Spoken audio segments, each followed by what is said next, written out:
कि रमज़ान में पानी कितना पीना चाहिए, कैसे पीना चाहिए, पीने के क्या फ़वाइद है और ना पीने के क्या नुकसानात हैं। अच्छा, अब हम बात करते हैं जो नॉर्मल एक हेल्दी पर्सन है उसकी वाटर इनटेक की। पाकिस्तान में मौसम अब जैसे जैसे आगे जा रहा है, ख़ास तौर पे रमज़ान में भी शिद्दत इख्तियार करता जा रहा है। उसके अंदर फिर आपकी इफ्तारी से सहरी तक के दरमियान का जो हमारे पास टाइम है, रमज़ान में ऑब्वियसली हम लोग लेट नाइट जागते हैं इबादत के लिए, नवाफिल के लिए, और फिर हमने अर्ली उठना है सहरी के लिए। अस्सलाम वालेकुम, मेरा नाम डॉक्टर ज़हरा वसी शमसी है। हमने रिसेंटली अपने इस यूट्यूब चैनल का आगाज़ किया है जिस पे हम अवेयरनेस वीडियोस के ज़रिए नॉलेज अपनी शेयर करेंगे कॉमन पब्लिक तक, ताकि जो भी आपके इश्यूज़ हैं डे टू डे लाइफ में उसके अकॉर्डिंग हम जितना आपको हेल्प आउट कर सकते हैं वो हम करें। अभी हमने रिसेंटली इस चैनल का आगाज़ किया है और साथ ही हमें सबसे पहला जो क्वेश्चन आया है वो रमज़ान में वाटर इनटेक का है कि रमज़ान में पानी कितना पीना चाहिए, कैसे पीना चाहिए, पीने के क्या फ़वाइद है और ना पीने के क्या नुकसानात हैं। अब उसके अंदर देखिए 2 चीज़ें हैं। एक तो हम एक आम बंदे की बात करते हैं जो एक हेल्दी नॉर्मल स्टेट में है। उसके रिगार्डिंग अभी हम सारी बात करेंगे। अगर आपको प्रेगनेंसी से रिलेटेड इन्फॉर्मेशन चाहिए कि प्रेग्नेंट लेडीज़ में रोज़े के क्या अहकामात हैं या उनको किस तरह से रोज़ा रखना चाहिए या उनमें वाटर इनटेक का क्या हिसाब होना चाहिए, उसमें हमने काफ़ी डिटेल वीडियोज़ बनाई हैं। वो अभी आपको डिस्क्रिप्शन में लिंक उसके मिल जाएँगे। वो आप वहाँ से जाके फर्दर उसके रिगार्डिंग कंसल्ट कर सकते हैं। अच्छा, अब हम बात करते हैं जो नॉर्मल एक हेल्दी पर्सन है उसकी वाटर इनटेक की। अगर हम एक नॉर्मल हेल्दी पर्सन की वाटर इनटेक की बात करें तो हमें डेली कम से कम 8 से 12 ग्लास पानी लाज़मी पीना चाहिए। फर्दर इसके अंदर बहुत सारे फैक्टर्स आ जाते हैं, जैसे मौसम का असर। पाकिस्तान में मौसम अब जैसे-जैसे आगे जा रहा है, ख़ास तौर पे रमज़ान में भी शिद्दत इख्तियार करता जा रहा है। उसके अंदर फिर आपकी एक्टिविटी, या आपकी आउटडोर एक्टिविटी ज़्यादा है या आप घर के अंदर आपकी ज़्यादा एक्टिविटी है। फिर उसमें कि आपका कितनी आपकी एक्सर्शन का लेवल है, कितनी आप में डिहाइड्रेशन हो रही है। अब अगर हम इसको इस तरह से बात करें कि ख़वातीन अगर वो घर में भी हैं, ऑब्वियसली वो किचन में काम करती हैं या फिर वो घर के काम वगैरह मैनेज करती हैं, उसके अंदर उनको काफ़ी डिहाइड्रेशन का सामना करना पड़ता है। और अगर हम मर्द हज़रात की बात करें, तो वो बाहर जाते हैं, काम करते हैं सारा दिन और उसकी एक्सर्शन की वजह से उनको डिहाइड्रेशन होती है। अब ऑब्वियसली हम सब मुसलमान हैं और रोज़े भी हम सब रखते हैं और हम में से कोई भी रोज़ा नहीं छोड़ना चाहता। अब इस सारी चीज़ को ज़हन में रखते हुए हमने रमज़ान में वाटर इनटेक को कैसे मैनेज करना है? इसमें जो सबसे बड़ी एक गलती है वो ये है कि हमने अपने सिस्टम को समझना है। हमारा जो सिस्टम है, जो ह्यूमन बॉडी की एक सिस्टम है, उसमें हम ये कहते हैं कि हमें 8 से 12 ग्लास पानी तो चाहिए। लेकिन हमारा सिस्टम, उसकी अडैप्टेबिलिटी इस किस्म की है कि वो एक साथ अगर हम एक मतलब फॉर एग्ज़ाम्पल हम बैठे हैं और हमने एक साथ ही 8 से 10 ग्लास पानी ले लिया है, तो वो कभी भी इसको हैंडल नहीं कर सकता।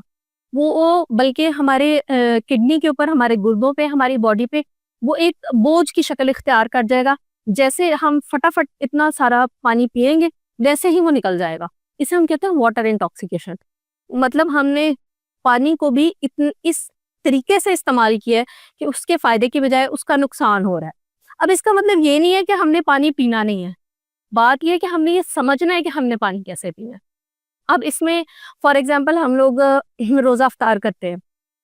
इफ्तारी से सहरी तक के दरमियान का जो हमारे पास टाइम है, रमज़ान में ऑब्वियसली हम लोग लेट नाइट जागते हैं इबादत के लिए, नवाफिल के लिए, और फिर हमने अर्ली उठना है सहरी के लिए। तो इस टाइम को बेसिकली हमने यूज़ करना है। आपने इफ्तारी की, इफ्तार के वक़्त आप 1 से 2 ग्लास पानी के लें।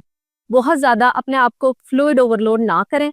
उससे एक तो ये है कि आपकी जो हाज़मा है, डाइजेशन, वो भी ख़राब होगी और उस पानी का आपको फ़ायदा नहीं है। तो आप जैसे ही रोज़ा इफ्तार करते हैं, आप 1 से 2 ग्लास पानी के लें। अब ये जो आप पानी इस्तेमाल कर रहे हैं, इसकी क्वालिटी बहुत ज़्यादा मैटर करती है कि आप कैसा पानी इस्तेमाल कर रहे हैं। क्योंकि देखिए, पानी ने हमारे अंदर जाके हमारे तमाम जिस्म के निज़ाम से गुज़रना है। इसी ने हमारी डिटॉक्सिफ़िकेशन करनी है, जिसे हम कहते हैं जिस्म की सफाई करनी है, और इसी ने हमारे हाज़मे में हेल्प करनी है। तो अगर आपकी पानी अच्छी क्वालिटी का नहीं है, तो वो आपको फ़ायदे के बजाय नुकसान दे सकता है।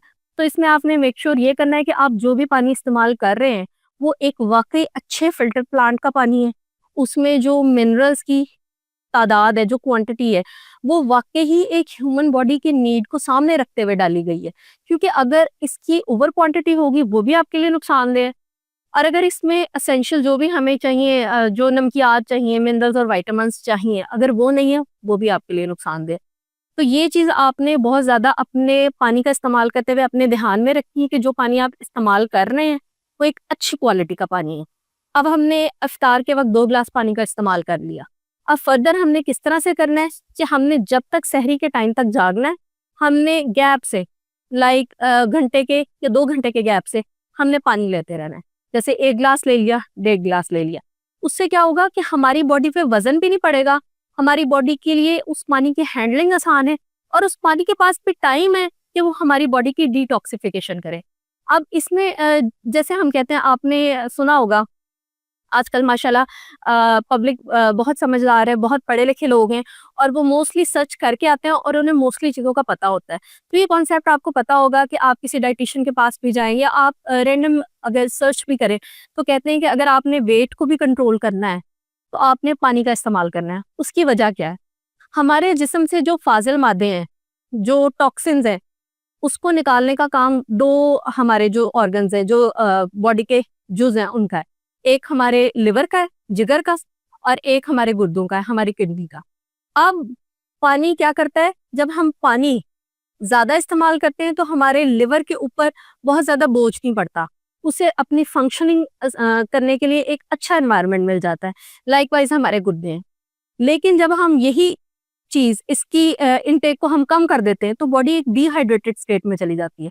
उसमें क्या होता है कि जिसने हमारे लिवर ने और हमारी किडनी ने जो डिटॉक्सिफिकेशन करनी है, उनको एक प्रॉपर एनवायरनमेंट ही नहीं मिल रहा, जिसकी वजह से जो फाजिल मादे हैं, जो टॉक्सिन्स हैं, वो हमारी बॉडी में इकट्ठे हो रहे हैं। अब वो जो टॉक्सिन हमारी बॉडी में इकट्ठे हो रहे हैं, वही हमारी जो मेटाबॉलिज्म है, उसको स्लो कर रहे हैं और उसी की वजह से हमारा प्रॉपर वेट लॉस जो है, वो नहीं हो पा रहा है। इसलिए जो एक आइडियोलॉजी है कि पानी के इस्तेमाल से वज़न कम होता है, वो बेसिकली यही है कि आपकी बॉडी में जो कुछ भी आप खाते हैं, उसके बाद जो फाजिल मादे हैं, जो टॉक्सिन्स हैं, वो प्रॉपर्ली फ्लश आउट हो जाएँ और उसके नतीजे में आपका एक मेटाबॉलिज्म स्टेबल रहे, मेंटेन रहे, जिसकी वजह से आप एक हेल्दी स्टेट में, आपकी बॉडी एक हेल्दी स्टेट में रहे। तो ये थोड़ा-सा एक बेसिक इन्फॉर्मेशन थी। बहरहाल हम इसके इनटेक के बारे में बात कर रहे थे कि आपने इफ्तार से सहर तक थोड़ा-थोड़ा करके पानी लेना है। आपने बहुत ज़्यादा उसकी over intake at a time नहीं करनी, क्योंकि अगर आप बहुत ज़्यादा ओवर इनटेक करेंगे, आपकी बॉडी उसको हैंडल नहीं कर पाएगी और साथ ही वो नमकियात को भी निकाल देगी। इतने ज़्यादा पानी की हैंडलिंग उससे हो नहीं पाएगी, क्योंकि उसकी मैन्युफैक्चरिंग ऐसे नहीं है। अल्लाह ताला ने हमारा निज़ाम जो बनाया है, वो एक हद तक चीज़ों को हैंडल कर सकता है। लेकिन अगर इसके बरअक्स आप इसको बिल्कुल लो लेवल पे ले जाएँ, आप पानी लें ही ना, तो उससे क्या होगा, आपकी बॉडी में टॉक्सिन्स इकट्ठे होने लग जाएँगे और उससे आपकी मेटाबॉलिज्म फर्दर स्लो हो जाएगी, वो भी आपके लिए नुकसानदेह है। तो इस्लाम एक बहुत खूबसूरत मज़हब है, एतदाल का मज़हब है। इसमें आपने इस चीज़ को समझना है कि जैसे हमारे मज़हब में हमें एतदाल का हुक्म है, वैसे ही हमने अपनी ज़िंदगियों में एतदाल को अप्लाई करना है। हमने अपनी जो रिक्वायर्ड इनटेक है, उसको लाज़मी पूरा करना है। 8 टू 12 ग्लास, जिसे हम 2 से 3 लीटर कहते हैं, लेकिन उसको हमने चंक्स में करना है पूरा। एक साथ हमने अपनी बॉडी को ओवरबर्डन नहीं करना और पानी की क्वालिटी ये बहुत ज़्यादा मैटर करती है। आप जहाँ से भी पानी लें, जिस भी प्लांट से लें, जिस भी कंपनी का लें, मेक श्योर कि वो पानी इस काबिल है कि वो आपकी बॉडी का हिस्सा बन सके, आपकी बॉडी की हैंडलिंग कर सके। क्योंकि इसी पानी ने अंदर जाके आपकी डिटॉक्सिफिकेशन करनी है, इसी ने आपके मेटाबॉलिज्म को प्रॉपर एनहांस रखना है और इसी ने इसके अंदर जो मिनरल्स हैं, जो विटामिन्स हैं, उन्होंने आपकी बॉडी का हिस्सा बनना है। तो इन चीज़ों का ख्याल रखते हुए रमज़ान को एंजॉय करें, रमज़ान की रहमतों और बरकतों के साथ अपने बॉडी की हेल्थ का ख्याल रखें और अपनी मुनासिब वाटर इनटेक पे ध्यान दें। और जिस तरह से एक तरीका है कि आपने इफ्तार से सहर तक पानी इस्तेमाल करना है, उसको मद्देनज़र रखते हुए आप अपनी हाइड्रेशन के लेवल को मेंटेन रखें। Thank you.